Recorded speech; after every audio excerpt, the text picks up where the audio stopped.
Deep dive into the healthcare sector? Yes? Yes, can't hear you. Are we here for the healthcare sector? Yes, all right. Looking good, sounding good. So now, welcoming our moderator for the session. He's a core member of Boston Consulting Group's healthcare practice. He has worked on strategy and operations topics with several pharma companies, especially those focused on the generics and branded generic space in India. He has also worked with some of the leading consumer healthcare and fast-moving consumer good companies. Ladies and gentlemen, please welcome on the stage Vikash Agarwala, Managing Partner and Director, BCG. Wonderful to have you here. We are loving the applause, ladies and gentlemen. Joining our moderator on stage, we have the founder of an early-stage healthcare and consumer wellness fund. She has led investment in multiple subsectors over the last 4 years. Prior to that, she was a partner in McKinsey & Company, New York office, where she served more than 350 clients in the life science and private equity industry across all major geographies. We are delighted to welcome on the stage founder, Alchemy Growth Capital. Please put your hands together for Alka Goyal. Our next panelist leads investments in the healthcare sector at Lighthouse Advisors. Prior to Lighthouse Advisors, she was a manager at SBI Capital Markets Investment Banking Division, where she focused on equity capital market transactions. She is our next speaker for today. Please welcome Managing Director, Lighthouse Advisors, Rochelle D'Souza. Keep the applause going for our next speaker, who's the founder of a leading diagnostic center and lab chain across Western India and Group Medical Director, Dr. Lal Pathlabs. A TEDx speaker, he has spoken at various conferences and events and is known to be a thought leader in the diagnostics and healthcare industry. His visionary approach towards women's health has helped bring a change and improve the health outcomes and health indices in the country. Recently, he has been awarded as an influential leader of New India 2021 by Team Moxford in association with CNN News 18. Please join me in welcoming on the stage founder, Suburban Diagnostics, Dr. Sanjay Arora. And finally, joining them on stage is an orthopedic surgeon with more than a decade of experience in healthcare private equity investment. After completing his MBBS and MS in orthopedics, he also obtained an MBA in finance.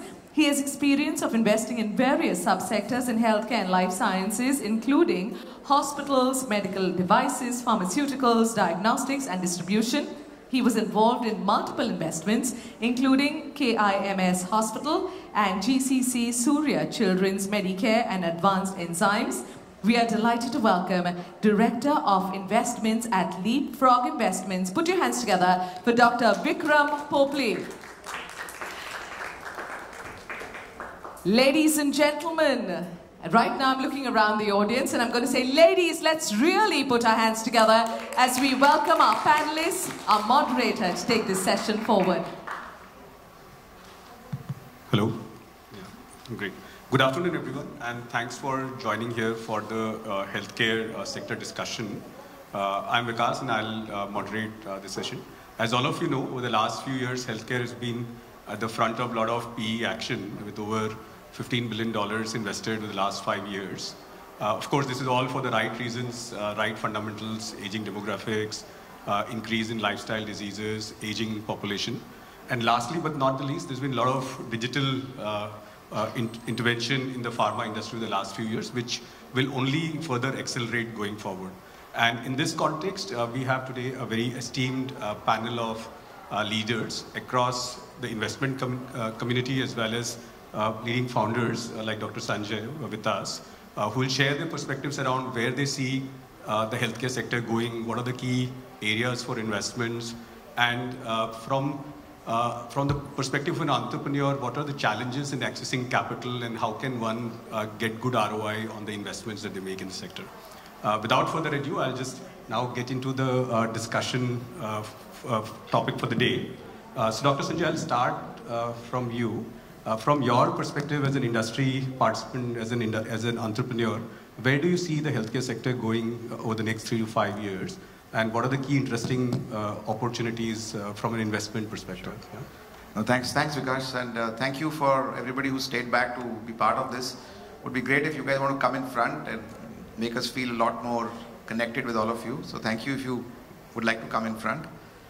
So Vikas, the way I look at the opportunities in healthcare, there are two broad segments. There's the infectious disease or communicable diseases, and what they call as NCDs or non-communicable diseases. And as we know that the trend is moving significantly towards non-communicable diseases or the chronic diseases. And that's where I think a lot of, at least the pharma focus has largely moved towards non-communicable diseases. But I think COVID was a slap in all our faces that, look, infections are still very much a part of a reality, and at least in India, I would say, it's of course not proven globally. In India, I think we'll have this dichotomy of, while we focus on non-communicable diseases, we'll also continue to have equal focus on infectious diseases. And as an outcome of infectious diseases, I think, there are a lot of opportunities around that. I think the whole early detection of all infections, whether it's bacterial, viral, fungal, I think getting into that space, I think the rapid diagnosis of infections becomes a great opportunity. An outcome of that also from a pharma point of view is that there are actually no drug discoveries or new drug discoveries happening on the infectious disease side, because the shelf life is so small. All pharma companies want to invest only on the chronic. So I think this whole area on managing what we call as antimicrobial resistance. So I would going to end that by saying that data was a big thing, but data, I would say, let's look at, say, antimicrobial resistance. And since this is largely a women's panel or a women's event, it's normal that 1 in 2 women, unfortunately, will have a urine infection in their lifetime. And again, unfortunately, they'll get prescribed antibiotics injudiciously. Now, and that is the whole area around antimicrobial resistance. So how do you manage this data? How do you cull this data? How do you, give information back to clinicians so that they can prescribe better, and we can, prevent this whole area on antimicrobial resistance. So I think that's one part on the infectious disease side. Looking at the non-communicable diseases, I think, diabetes, hypertension, heart, obesity, I think there's enough being spoken. I think what is coming up is 2-3 areas. One is as people start living longer, you're going to have a lot of problems associated with longevity. So I think illness, whether it's cancer or oncology, brain issues, so mental. So these are, 2 of the segments that are evolving. And as an outcome of oncology, I think genomics becomes a big opportunity. Well, genomics can play a role across all segments, but oncology, it seems to have a lot more targeted approach. So I think the whole area on genomics plays a big role. And as I started by saying that, that the biggest strength that India will have is the size of data that we will generate. So anybody who's looking at managing healthcare data effectively will probably be able to bring a lot of insights. I think there are some companies that have started working on healthcare data. I feel healthcare data will become probably our biggest strength in India in times to come. Got it, Doctor. Alka, you see a lot of early stage companies, and some of what Doctor was mentioning, do you also see some of that play out over the next 3-4 years? And from your vantage point of access to what's happening early in this industry, where do you see early stage PE money going over the next 3-4 years? Thank you. Thank you for that. Before I answer that question, I must congratulate Nupur and WinPE for just the impact they are having on the women's ecosystem in investing. I mean, just 3 years back, this was a handful of people. So congratulations. Regarding investments, early stage investments, frankly, we all know healthcare has so many problems to solve. And there are opportunities everywhere. Whether I look at devices, whether I look at diagnostics, whether I look at healthcare delivery, supply chain, distribution, financing, pharma, innovation, you just go on and on.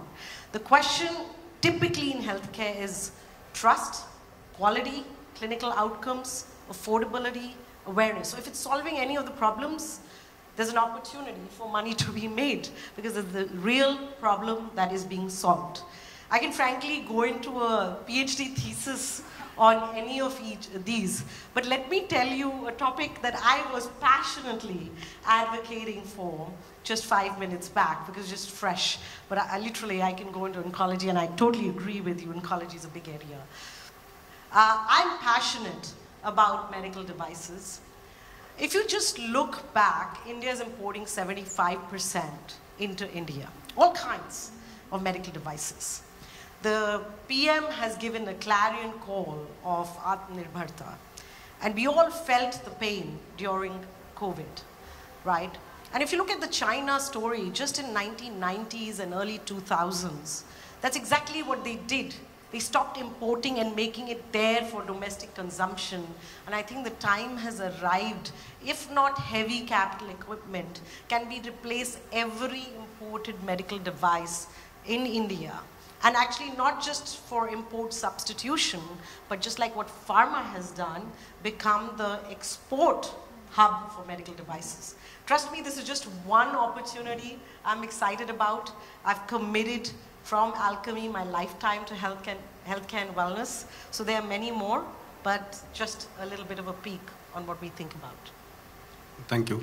And Rochelle, moving to you, from a growth capital point of view, where do you see some of the big opportunities coming up over the next few years? Well, I can absolutely replace what Alka just said on her area of where she finds excitement into what I look at. I represent a slightly larger pool of capital where we invest in companies which are mature and in the growth stage. And I completely agree with Alka here. You know, 10 years back, the number of companies that were there in the medical device space always had a question of quality, their ability to sort of distribute product, not just at the large hospitals, but go to the tier 2, tier 3. But now we are seeing so many companies sort of straddle that curve of innovation. And it need not be high end, right? India does not, while it requires that, even the low-tech innovation is meaningful. And so we find that as one area of absolute interest for us. Even on the healthcare delivery side. Now think about, as an investor, you also need to think about exitability of businesses. And the last few years have given phenomenal exits even to healthcare delivery. Think about the listings of the Rainbows of the world, all the exits that have taken place in some of the larger hospitals, right? So healthcare delivery, not just multi-specialty, but even single specialties coming of age. Now think of fertility solutions. Earlier, fertility solutions used to be a massive taboo. Today it is, but the number of companies that are offering solutions in a sustainable manner and movement towards organized chains, moving away from the doctors, is a huge opportunity. Not just fertility, it could be eye care, it could be orthopedics. So there's a lot of depth that is building on in healthcare delivery as well, apart from medical device. And I'll go one step ahead, even with respect to diagnostics. I echo what Dr. just said. Earlier, it used to be everything curative, right? It was illness. Now you're moving towards wellness. Think about the number of blood tests you've done to be more preventive, right? Oh, I may be, I have the propensity for diabetes, so why don't I check that? So there's a lot that's happening even in these traditional spaces of investing, and I'm absolutely bullish, and we're dedicating a large part of our fund to healthcare. Thank you, Rochelle. And Vikram, moving to you, and you have seen, or you had the privilege of seeing healthcare both as a doctor and also as an investor. And you know that India has a huge healthcare infra gap. So from your perspective, what do you see some of the interesting, maybe digital or asset-light models which are coming up, which could be interesting going forward? Yeah. Sure. And if my answer sounds like a summary of what the three panelists have said before, don't be surprised. Thing is, India is right now experiencing an epidemic of diabetes, hypertension, obesity. For the first time in the history of this planet Earth, we have more obese people in the world than malnourished people. which says a lot about itself. So we like areas which are asset light.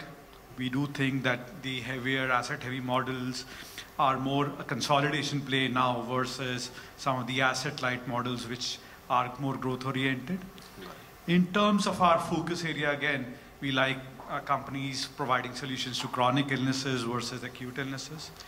We like prevention and wellness much more than companies offering cure to some of the problems. Because as Dr. Sanjay and I read in our MBBS days, prevention is always better than cure. And lastly, we like digitally enabled models. Ultimately, to be able to bridge the gap between demand and supply, the only way possible to provide access to a large segment of the population at low incremental cost is by going digital. So those are the key trends I see in the market right now. Thank you, Vikram. So doctor, on the point of digital, like how do you see digital really change the way healthcare is delivered in India? And there are a lot of use cases coming up, and there is plethora of startups trying to do multiple things. But from your perspective, what of this is really going to stick in the long term versus something which is transitory? Yeah. Sure. So I think I'll break it up into three parts. There's the area of access, where the whole digital ecosystem is allowing better access from a patient point of view between patient and doctor interface. Second is making delivery more efficient. So whether it's within hospitals or, from my perspective, within labs, how do we handle higher volumes, without any errors? And third is, as I mentioned earlier, about what comes out at the end is the data. How do we manage that data?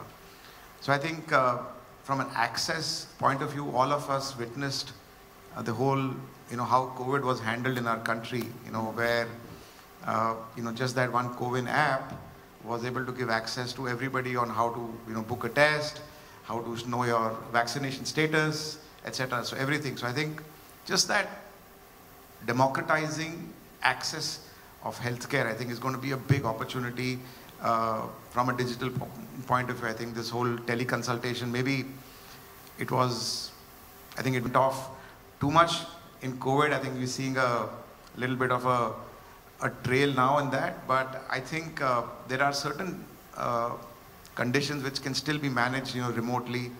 I think the whole digital ecosystem, when it penetrates outside the urban area, I think that's where the opportunity lies, is how do you make access to healthcare still, because of the whole penetration of telecommunication being there, internet is available everywhere. Now, how do you use that as an opportunity to bring remote access of healthcare? So that, I think, is a big opportunity. Within healthcare delivery, so I'll give you an example from our lab point of view. When we started off, we would see maybe 50, 100 patients a day. So I could physically see every slide myself under the microscope. Now there are days when we get, as part of Dr. Lal Path Lab, we see 100,000 patients every day. It's impossible to see every slide yourself. So technology actually filters out what is normal and what is abnormal fairly accurately. And what is abnormal gets, again, through digital microscopy, can I filter it down? So as a pathologist, I'm focusing truly on where I need to put my more attention on. So I'm able to handle higher volumes without compromising on quality. In fact, perhaps aiding a better diagnosis. We have breast cancer and we have prostate cancer, where when you take a biopsy, you get lots of small bits of tissue that all of us have to go through every bit of tissue to make sure that no cancer was missed out. Now, artificial intelligence is able to pick up hot spots and give us those signals, so that when I look under the microscope, I can directly go to those hot spots and make sure that I'm not missing out anything. So I think it's just allowing the quality and the accuracy to become that much better.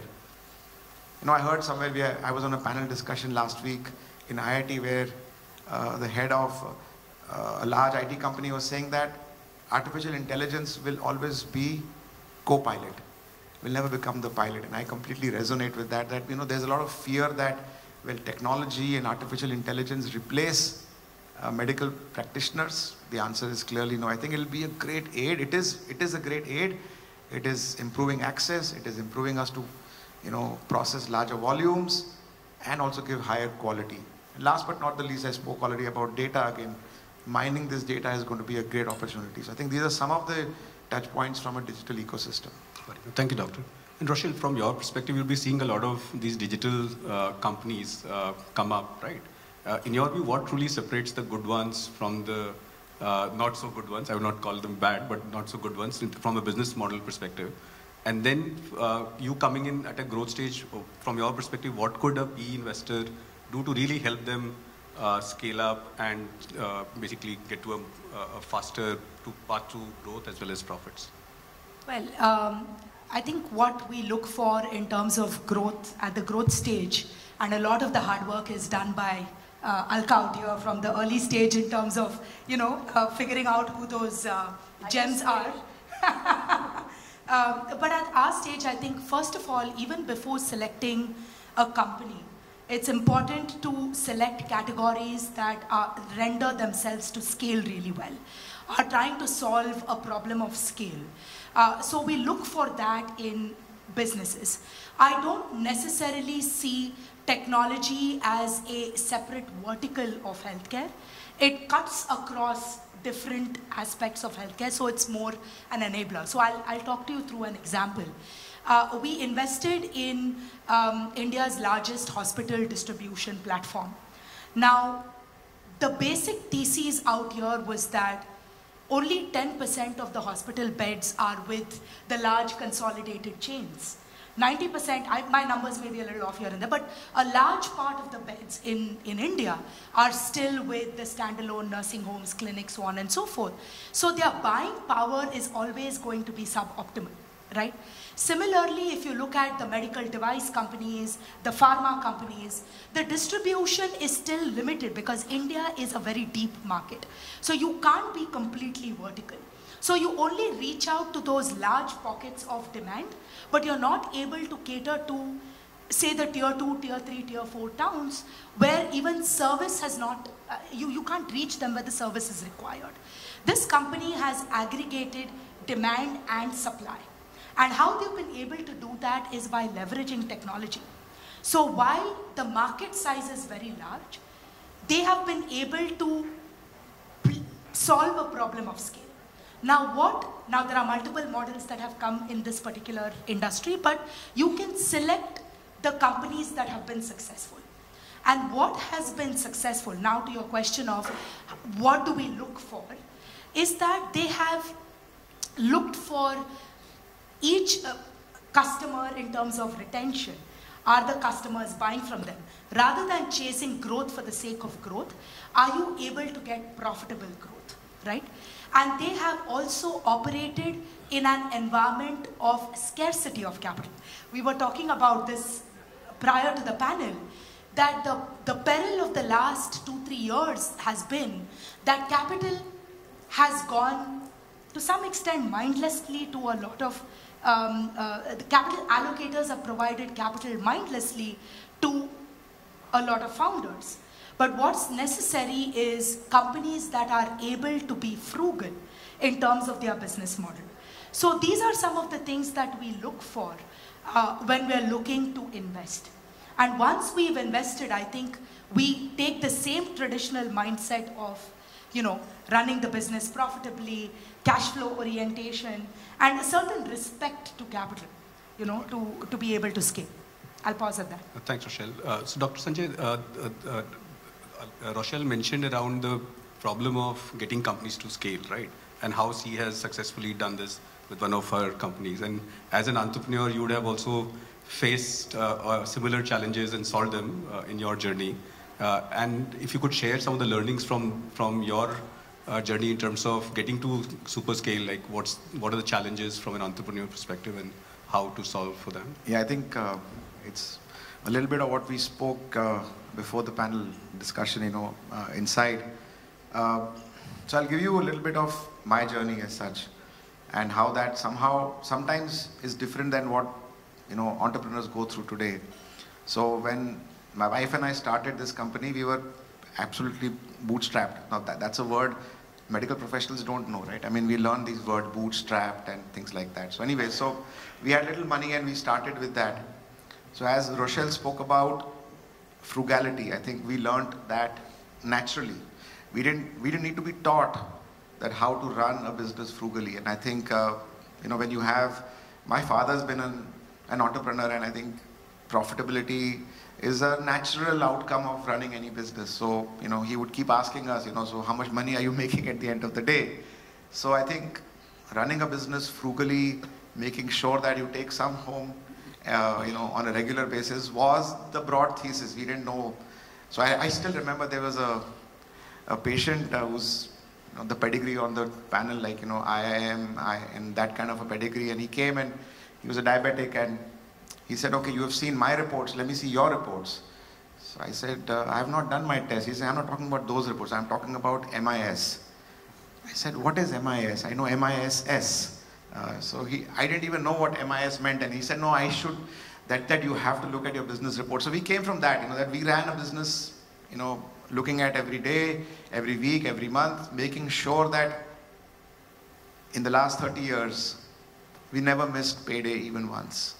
That was sort of a basic thumb rule, that ensure that the team gets paid every month without fail. So these were some of the sort of basic rules that we followed, and we ran the business frugally for a very long time, which allowed us to become profitable. And I was talking to Alka before that, there are two ways to look at building a business. Are you building a business to add value, or are you building a business to add valuation? And there's a small difference in language, but large difference in meaning.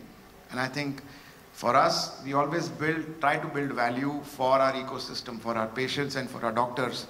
And because we were a frugally run business, because we had some basics in place, we were also fairly profitable, and that attracted a lot of opportunities for us to get invested.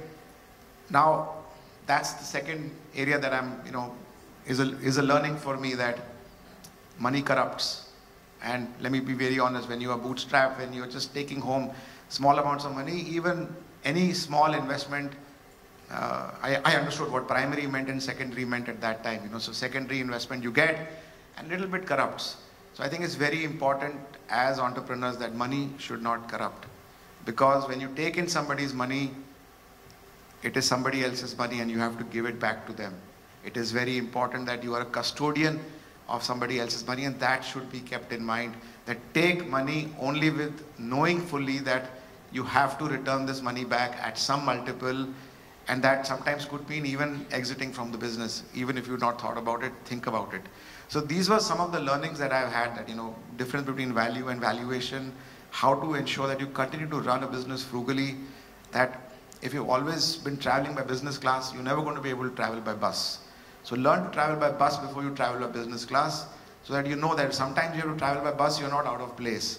So certain things like this, make sure people get paid on time, build a team, over a period of time. Don't just because you've got money, build a large layer of CXOs, because if you've seen this movie, The Intern, I resonate a lot with that sometimes you don't need a CEO or a CXO. I think you are just good enough yourself to do things. Find capabilities that are complementary to what you are doing. Don't try and, just because my investor said that, I have to build a team of CXOs, just invest. I don't think you should do that. Remember, nobody knows your business better than you. As an entrepreneur, you know your business the best. So, there's certain things called gut feel. Stick to that. I can go on talking about this. Thank you, Dr. Sanjay. So, Vikram, Dr. Sanjay mentioned two big things, right? One is the importance of being frugal, right? And the second one that he shared was about being always conscious of driving for value versus valuation, right? And when the PE investor comes into a company, how do you kind of work with the promoter or the entrepreneur founders to basically get them in this right direction, right? So at least if you could share a few examples would be very useful.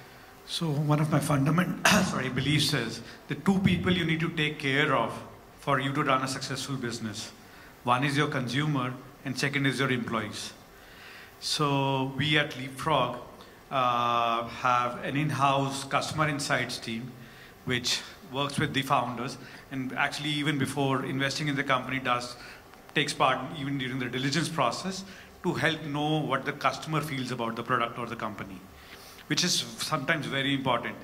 As founders, sometimes running the company as well, you don't know what the experience of the product actually is.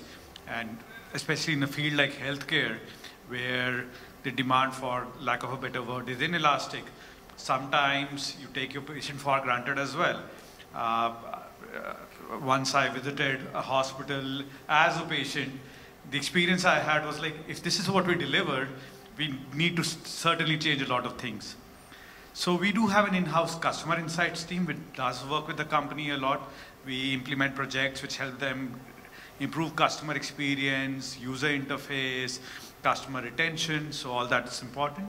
Secondly, we also have a talent accelerator team which helps. So you might not necessarily require a CEO, but do you have in-house talent which we can grow to senior position? So assessing gaps within the organization, even for founders, right? What are your weak areas? What are your strong areas? How can we help you in some of these areas? Those are capabilities we bring to the table when we are investing in these companies. Got it. No, thank you, Vikram. I think one of the questions that one of the points which got discussed earlier was around the funding winter, as the doctor was mentioning. So Alka, it's the same question for you and Rochelle. From your perspective, with this quote-unquote funding winter approaching, how should maybe early stage and growth stage companies position themselves to be able to attract money, basically, from PE investors? So I would say it's not a winter. It's really, if it's a good company, it will get funded. There is enough money and in fact not enough good deals. So I think what happened was a little bit of irrationality, both in terms of valuation and the why of the entrepreneur building a business. Why was they were building to sell and valuation as opposed to building to solve a problem, which I think today there's no dearth of money for companies that have a very solid why, a very good value proposition and a path to make money. So I just don't want entrepreneurs to get dissuaded by this word. Because we are meeting companies all the time. We want to deploy, and I speak for my peers as well. So I just don't ascribe the funding winter. I think it was a funding flood in 2021, and now that has receded, and it's normal. Very well put. In fact, sorry, is there a question? Yeah, I thought there was a question. That's a very enthusiastic audience, and we will wait for your questions.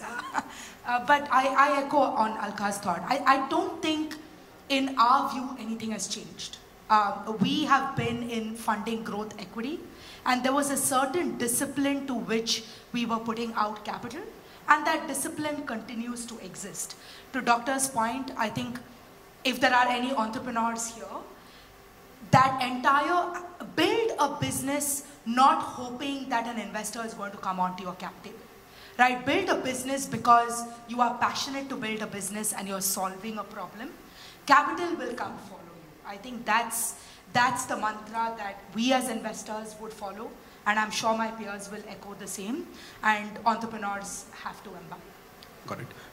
We are just running out of time. I'm mindful of time, so I gave the cliff notes. Yeah, maybe just one last question for Doctor. And Doctor, in the pre-panel discussion, you were mentioning about this whole virtuous cycle of inspiration, perspiration. I think a lot of people in the audience will benefit quite a bit if you were to share that about how you went about building. Sure. Yeah, so, I have this thing that I don't want to give gyan, but I'll share my own experience of what has worked for me. And I say, this cycle of success or circle of success that I have starts with inspiration. So something that wants you to wake up every morning and get to work. So what is that inspiration that gets you to work? But mere inspiration is not enough. You need to have perspiration. So you need to put in hard work. And entrepreneurship, trust me, is hard work. So you have inspiration followed by perspiration. But if you're not committed and you sort of lose steam, so you need to have dedication. Inspiration, perspiration, dedication. Finally, you need to go into innovation. That if you continue running in a particular direction, the world is changing every few weeks, not even months. So you need to keep innovating. And because you are able to innovate, you also end up doing collaborations. It's very important that you can't solve everything yourself. So you start with inspiration, hard work, you remain committed, you innovate, you collaborate, and if you do this, you will eventually reach celebration.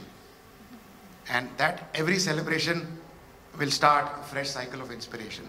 So this is that virtual cycle which starts from inspiration and continues back if you're able to follow these simple, say timelines or milestones as we have it. Thank you, Doctor. That was really insightful.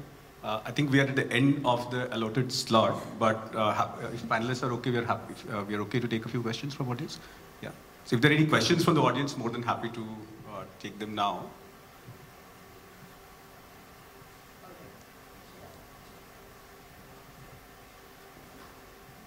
Check. All right. So if you want to ask any more questions, we've got the app as well. You can go ahead and write it online. Hi, thank you so much for a very insightful panel. I come from a brand background, and I've always wondered, with all of this opportunity in healthcare, given the sensitivity of healthcare, it's people's health, something they're very private about and things like that, the profit motive sometimes hinders the growth of a company. So I just want to understand in this sector, how important or not important is brand, moving forward?